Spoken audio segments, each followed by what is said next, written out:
Hey, everyone. Today, we're going to explore one of the most important, but also least understood topics in all of angelology. We'll be looking at the mysterious watchers mentioned in the Book of Enoch. Who exactly were these beings? How did they fit into the religious cosmology of the time? And how do they connect to some of the most popular legends in the ancient world, from the story of the Nephilim giants to the rise of the Antichrist? And what about modern depictions of the Watchers in contemporary media, like the blockbuster movie series, The Book of Eli? These are just some of the questions we'll be looking at today. So let's dive right into it. In order to understand who the Watchers were, we need to take a brief look at where they appear in the Bible. Now, technically, the Bible doesn't actually contain anything directly referencing the Watchers, and that's because the book containing this information was not included in the canonical biblical text. I'm talking about a book called, unsurprisingly, the Book of Watchers, which is found in the recently discovered Nag Hammadi Library. This book actually goes by several different titles, such as the Book of Enoch, the Book of the Watchers, and the Ethiopic Book of Enoch, since it was originally written in the ancient Ethiopian language of Ge'ez. But in this video, I'll simply refer to it as the Book of Watchers. Now, this book is actually pretty long, containing multiple books within itself, such as the Book of the Watchers, the Book of Parables, and the astronomical Book of Enoch. It's believed by many scholars that the book was pseudepigraphically attributed to Enoch, the great-grandfather of Jesus Christ and the son of Methuselah. However, research shows that this work was almost certainly written between the 3rd century BCE and the 1st century CE, during the Second Temple period. So even though the book claims to have been written by Enoch, who lived around 2,300 years before that, whoever actually wrote this text was likely drawing upon much older oral traditions. One of the central themes in the Book of Watchers is the fall of the angels, which takes place in the 3rd chapter of the book. According to this text, there were 200 fallen angels who descended to the earth, bound themselves to women, and had children with them. Their offspring would later become known as the Nephilim, the same race of giants that we find mentioned in the Bible. In the book, it states that the fallen angels taught humans forbidden knowledge, including astrology, alchemy, and the forging of weapons. This is why the Book of Watchers is often associated with the ancient mystery schools and secret societies. And it's believed by some researchers that the Essenes and the Gnostics may have used this book as part of their religious practices. Another interesting detail from the Book of Enoch is its description of the fallen angels themselves. According to this text, they were not simply evil, but rather were curious about the world and wanted to see what it was like down here on earth. It's for this reason that they descended to the earth and bound themselves to women, which is a fascinating detail and quite different from other descriptions of the fall of the angels. In other accounts, the fallen angels were typically portrayed as being inherently evil, but in the Book of Watchers, we see that they were more akin to mythological tricksters, such as Loki in Norse mythology. Another important thing to mention is that the term Watcher is never actually used in the Bible. Instead, in the Old Testament, we find similar terms like Beni Elohim and Akarim, both of which translate roughly to sons of God. In the New Testament, we see the term Nephilim, which refers to the giants that were born from the union of the fallen angels and human women. But it's important to note that the word Nephilim appears only once in the entire New Testament, whereas the phrase sons of God appears multiple times, showing us just how prevalent these beliefs were at the time. But now I think it's time to tackle one of the most controversial topics in all of Watcher lore, the connection to the legendary figure of Satan. Now, according to church tradition, Satan is described as being one of the fallen angels who rebelled against God, but nowhere in Scripture does it actually say that he was one of the Watchers. This is something that was added later by the early church fathers. For example, in his book on the origin of the devil, the early Christian theologian Irenaeus claimed that the fallen angel Samyaza, who was the leader of the Watchers, was actually Satan. However, As we saw earlier, the Book of Enoch clearly states that there were 200 watchers, which doesn't sit well with Irenaeus' claim. Also, in the Book of Enoch, the fallen angels are shown as being repentant and sorrowful for their actions, which is hardly something you could say about Satan. As far as I can tell, the earliest source connecting the watchers to Satan is the first-century Jewish historian Josephus Flavius. In his book, The Jewish War, he states that the origin of the Jewish people can be traced back to Adam.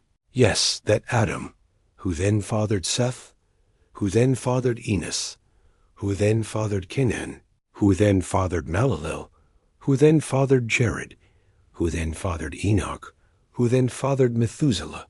And as I'm sure you've already guessed, it's from Methuselah that we get the name of the supposed author of the Book of Enoch.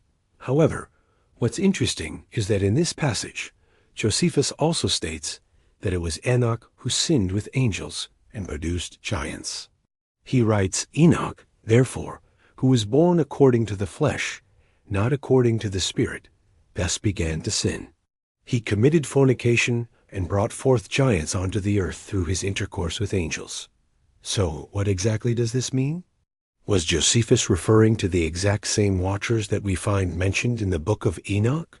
Or was this simply another account from a different religious tradition that was later conflated with the watchers? Unfortunately, we really can't say for sure, but I personally believe that Josephus was likely referring to the very same watchers that we find in the Book of Enoch. After all, it was during this time period that Christianity was beginning to take shape, and it's possible that some Christians may have tried to distance themselves from the more negative aspects of Jewish folklore by claiming that the sins of Enoch were those of a different individual altogether. However, there are a few things to keep in mind when interpreting Josephus's statement. First of all, Josephus wasn't a Christian, but rather a Jewish historian. Secondly, he wasn't trying to write a religious text, but rather a historical one. So it's possible that he simply recorded what he believed to be true, regardless of whether or not it fit into the Christian narrative.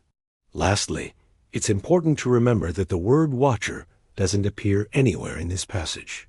So while it's fun to speculate that Josephus was referring to the exact same watchers that we find in the Book of Enoch, we really can't say for sure. Another important thing to mention is that the watchers weren't the only beings that were said to have mated with human women in ancient times. There were also the giants, also known as the Rephaim.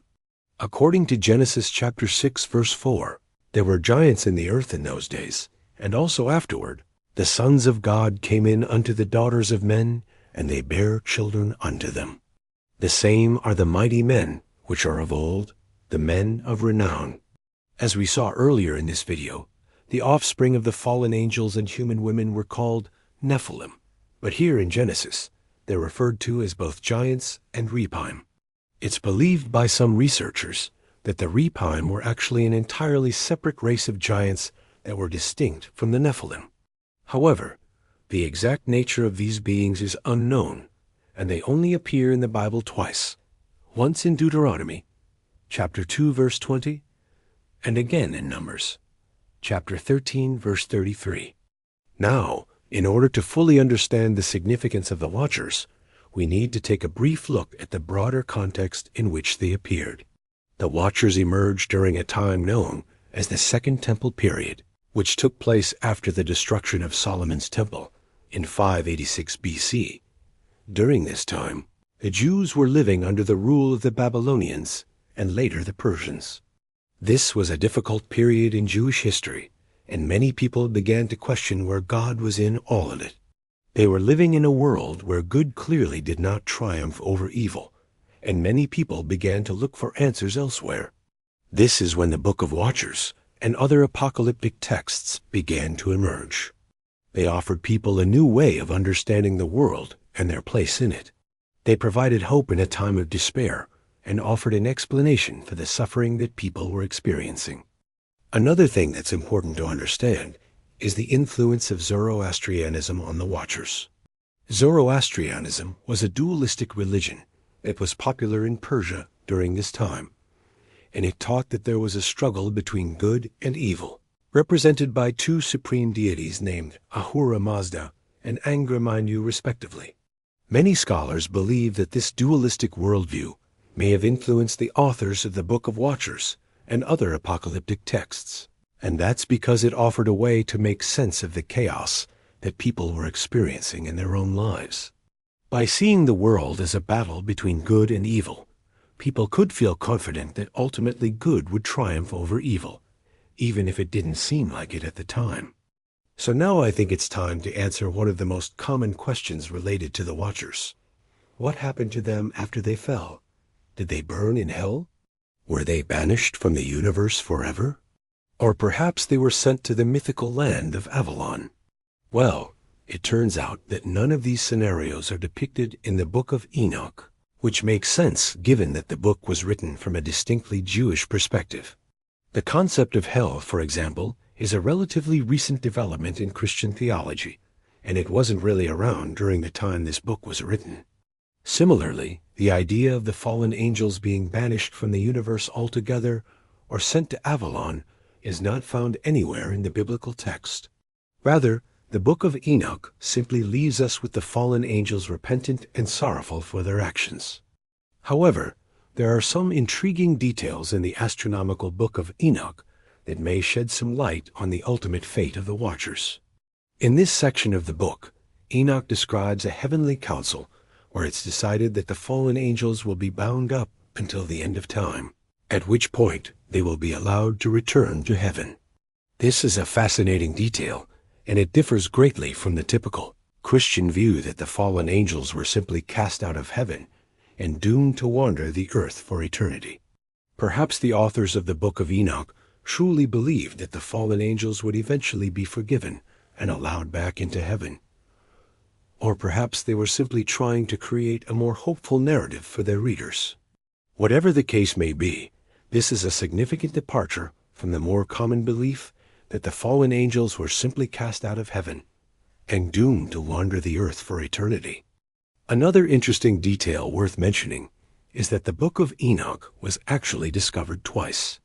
The first discovery took place in 1730 when a Scottish traveler named James Bruce found a manuscript copy of the book in the Ethiopian Orthodox Church.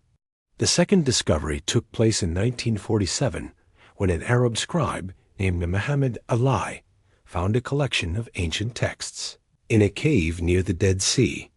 This collection became known as the Dead Sea Scrolls, and it contained the oldest known manuscripts of several books in the Christian Bible. What's especially interesting is that one of the Dead Sea Scrolls contained a portion of the Book of Watchers, specifically the Watchers' Hymn. This is a fascinating detail because it sheds light on how widely known the Book of Watchers was during the time the Dead Sea Scrolls were written. It also gives us a glimpse into the religious beliefs of the community that lived near the Dead Sea, since they clearly had a copy of the Book of Watchers among their sacred texts. And finally, I think it's time to address one of the most controversial aspects of the Book of Watchers, its connection to the Antichrist. In chapter 38, verses 4 to 7, it states that there will be a time when a wicked king will rise up, who will lead the whole earth against my chosen people. He will set up an abomination of desolation in the holy place, which was left desolate, and he will do all the acts of desolation. And he will dwell in the holy place, setting up tents in Jerusalem. And he will make many of those who know the Lord to stumble. But judgment will be executed on him, and he will perish in a terrible destruction. Is this passage a prediction of the rise of the Antichrist?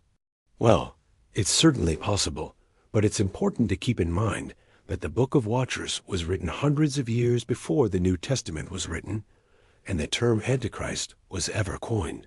So it's possible that the author was simply writing about a future event that they believed would happen, but that it wasn't necessarily connected to the later Christian belief in the Antichrist.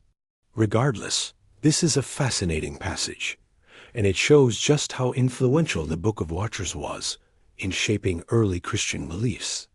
Now, if you want to learn more about the fascinating lore surrounding the Watchers, check out our previous video where we discuss the fallen angels and demons. You won't want to miss out on all the exciting information we share. So be sure to click on the link and join us there. Thanks for watching.